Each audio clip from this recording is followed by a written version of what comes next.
9 اشتباه در تربیت فرزندان که باید ازش خودداری کنیم.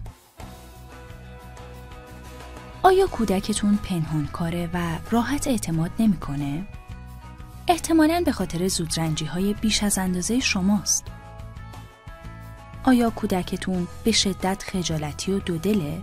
احتمالاً به این خاطره که شما سعی کردین توی چیزهایی بهش کمک کنین که خودش از پسش برمی اومده.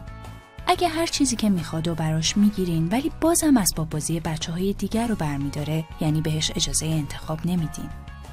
اگه کودکتون بهتون دروغ میگه، یعنی در برابر اشتباهاتش خیلی تند برخورد کردین.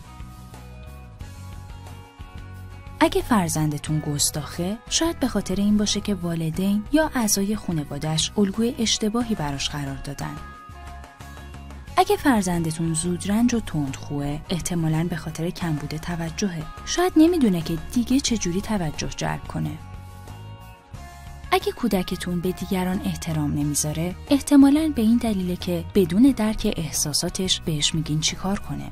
اگه فرزندتون توی موقعیت‌های سخت نمیتونه متکی به خود باشه، احتمالاً به این دلیله که اونو جلوی دیگران توبیخ کردین. هیچ وقت نباید این کارو انجام بدین، حتی جلوی خویشاوندا.